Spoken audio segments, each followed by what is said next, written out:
Hello students, in the last video we have learned about the suspension. In this video we will learn about the colloids. So my dear students, what is colloid? Colloid is an intermediate between solution and suspension. कहने का मतलब है कि जैसे हमने solution के बारे में पढ़ा था और suspension के बारे में पढ़ा था, तो ये कोलाइड क्या है? हेट्रोजीनियस मिक्सचर का ही एक दूसरा पार्ट है, ठीक है, जिसमें इसका जो ये कैसे डिफरेंट है सोल्यूशन एंड सस्पेंशन से, वो आज हम देखेंगे। तो पहले what is colloid? Colloid is a intermediate between solution and suspension. So dear students, ये सोल्यूशन एंड सस्पेंशन से डिफरेंट क्यों है? Because of its size of the particle. Because my dear, it has particle with size between 1 nanometer to 100 nanometer. We have learned that two solution has the particle size of two solutions are less than 1 nanometer. Okay, and suspension has greater than 100 nanometer. But colloids are intermediate between a solution and suspension, so its particle size is 1 nanometer to 100 nanometer between. Okay, a colloid is easily visible to the naked eye. तो ये इसको हम आसानी से देख सकते हैं because इसका पार्टिकल का साइज़ क्या होता है? बड़ा ही होता है, 1 नैनोमीटर से ज़्यादा ही होता है, तो हम इसको ईजिली देख सकते हैं। एक चीज़ और, हम कभी कभी क्या है, कोलाइड को क्या मानते हैं? होमोजीनियस मिक्सचर मानते हैं, पर एक्चुअल ये होमोजीनियस मिक्सचर बिल्कुल भी नहीं होते। फॉर एग्जांपल मिल्क हमें लगता तो है कि वो होमोजीनियस मिक्सचर है क्योंकि उसमें पार्टिकल्स बहुत अच्छी तरह घुले हुए हैं, मिक्सड है, यूनिफॉर्म थ्रू आउट है, ठीक है, बट एक्चुअली में वो मिल्क क्या है? एग्जांपल है कि हेट्रोजीनियस मिक्सचर का। बिकॉज उसमें जो क्या होता है, हमें कुछ कुछ जैसे आप देखेंगे उसमें आपको थोड़ा थोड़ा सा उसमें घी दिखाई देगा, ठीक है ना, दिखाई देगा ना। तो हमें तो ये पता है कि जो ट्रू सोल्यूशन होता है उसमें हर चीज़ अच्छी तरह घुल जाती है और हम उसको देख नहीं सकते, उसके पार्टिकल्स को देख नहीं सकते। बट हम क्या देखते हैं? हम मिल्क में हम पार्टिकल्स को देख सकते हैं। तो इसलिए कोलाइड क्या है? हेट्रोजीनियस मिक्सचर है, पर हमें लगता है कि ये होमोजीनियस हो सकता है, बट ऐसा कुछ भी नहीं है। Okay, so colloid can be distinguish from the solution using the Tyndall fact. तो टिंडल फैक्ट से ये चीज़ प्रूव हुई थी कि हम इसको सॉल्यूशन से अलग कर सकते हैं, क्योंकि हम पहले इसको होमोजेनियस मिक्सचर ही मानते थे, बट टिंडल फैक्ट ने ये प्रूव कर दिया it is a heterogeneous mixture. Because solution, true solution Tyndall fact नहीं दिखाता। अब टिंडल फैक्ट क्या है? Tyndall fact is defined as the scattering of light through a colloidal solution. तो टिंडल फैक्ट मैंने आपको सस्पेंशन वाली वीडियो में भी बताया था। टिंडल फैक्ट क्या है? आपने in the 8th class you have studied about the reflection of light and refraction of light. My dear, when the light falls on an any object, then these objects reflect the light in a particular direction and we can see that object easily. Okay, so this is a Tyndall fact, like that when the light falls on the particles, because the size of the particle is greater than 1 nanometer, तो particle का size बड़ा होता है, तो when the light falls on that object we can see the particles. Okay, तो हम due to reflection of light, तो यही Tyndall fact था। टिंडल फैक्ट का एग्जांपल और भी है, जैसे हम देखते हैं कि अगर हम किसी डार्क रूम में हो, ठीक है, और उसमें से कोई छोटा सा होल हो जिसमें से लाइट आ रही है, तो हम देखेंगे उसमें पार्टिकल्स हमें जिगजैग मोशन में घूमते हुए दिखाई देंगे, ठीक है। तो ये भी क्या है? एग्जांपल है टिंडल इफेक्ट का।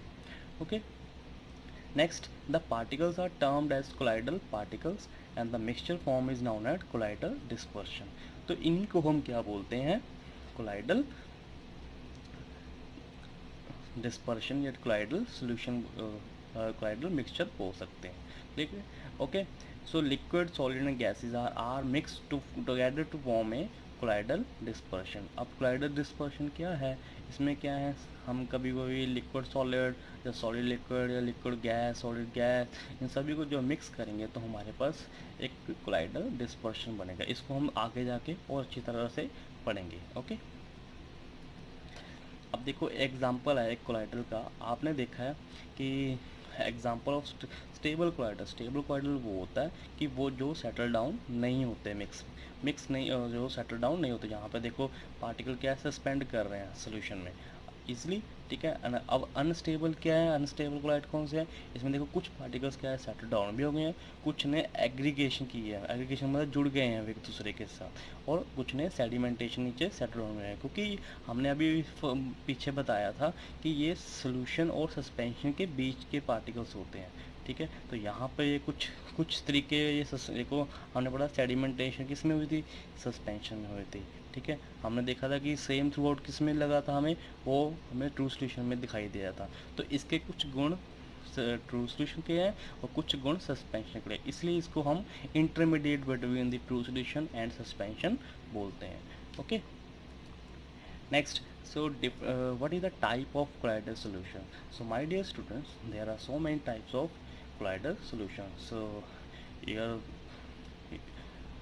सो first is aerosol. My dear, where what is aerosol?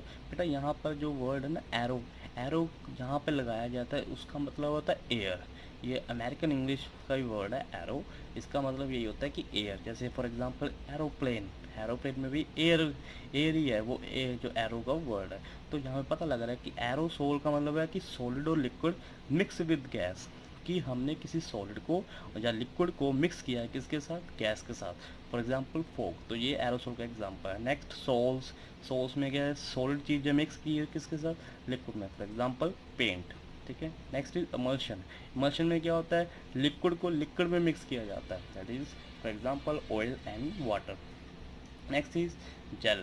Gel, liquid in solid, example fruit jelly. So dear, based on the physical state of dispersion medium and of the dispersed phase, colloids are classified into these are the parts. So मैं यहाँ पर dispersion medium और disperse के phase के बारे में आपको बताता हूँ। जैसे for example in a solution you have studied that solute and solvent. You know that solutes are those which are in less amount, solvent are those which are present in higher amount. Same is that dispersion medium and dispersed phase. Dispersed phase is in lesser amount, dispersed medium is in maximum amount. Okay, now students, we will learn about the difference between colloid and suspension. So here the table is given, difference between colloids and suspension.